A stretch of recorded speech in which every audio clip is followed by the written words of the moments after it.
Hello mga Mars!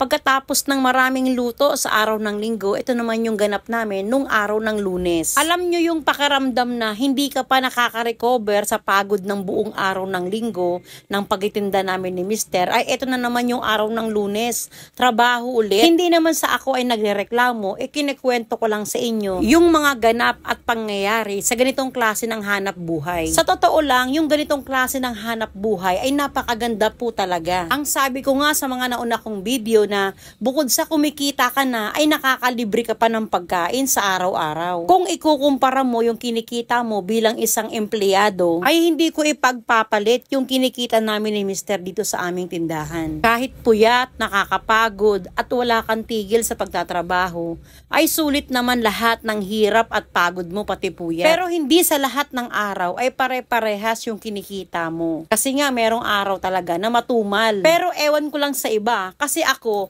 kahit na matumal, ay bumabalik naman yung aking puhunan at meron naman din akong tubo kahit papaano. Hindi ako nalulugi kahit na sabihin mong meron akong tira o kaya matumal ang paninda. Hindi ko naman sinasabi na para sa lahat kasi matagal na akong nagtitinda kaya kabisado ko yung takbo ng aking hanap buhay. Kaya nga nasasabi ko sa inyo na maganda talaga yung ganitong klase ng negosyo. Ang pagkain kaya lang hindi talaga naiiwasan sa ganitong hanap buhay na merong maiiwan o matitirang paninda. Kaya ako ang ginagawa ko, kapag pwede pa yung paninda, kinabukasan ay itinatabi ko, nilalagay ko sa freezer. Pero kapag alam ko na hindi natatagal ang pagkain ay hindi ko na ito itinatago, kundi ipinamimigay ko na para mas mapakinabangan pa ng mga tao. May mga tao talaga kasi na nanghihinayang silang ipamigay yung kanilang sobrang paninda o mga tirang paninda. Siguro ang iniisip ng iba ay baka masana yung mga tao at hindi na bumili, aantayin na lang na hindi maubos ang iyong paninda para ipamigay mo. Pwedeng mangyari ito kapag nandun ka lang sa area na napakaliit lang ng lugar mo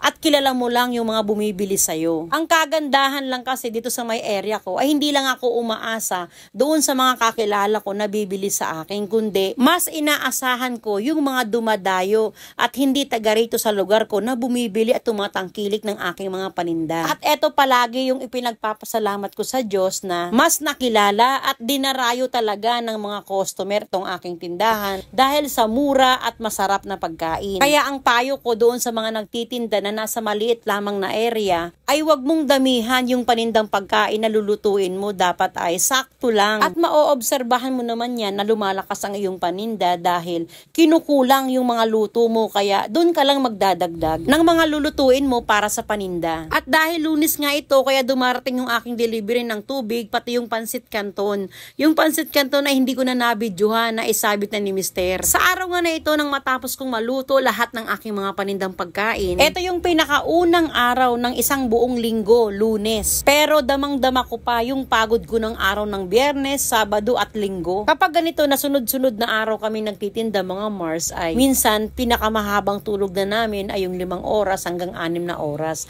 Yung pinakamaikling tulog ay 2 hanggang 3 oras. At nangyayari nga ito kapag sasapit yung araw ng linggo. Matapos ang isang buong araw ng pagtitinda, eto at gumabi na. Kailangan nang magligpit ng mga paninda. Kaunti na lang din yung mga naiwan na ulam. Yung iba ay pwede ko pang itinda kinabukasan ng umaga. At eto naman yung ganap namin sa araw ng Martes. Meron pa kaming panindang almusal sa umaga pero hanggang alas 12 na lang ng tanghali. Hindi ko nga pinapasok yung aking 2 helper dahil ang sabi ko ay wala kaming tinda, rest day namin sa araw na ito. Pero mga Mars, biglaan lang itong tinda namin ng almusal sa umaga dahil nagpabook nga ako ng hotel. Ang oras ng check-in namin doon sa hotel ay alas 4 pa ng hapon, kaya naman ang hinayang akong hindi makapagtinda dahil mga 2 araw yata kaming magsasara. Kaya naisip namin ni Mister na magbukas nitong umaga ng Martes pero ang paninda lang namin ay pang almusal. Sayang din naman kasi yung benta ng umaga, malaki din yun. At dahil mahaba pa yung oras namin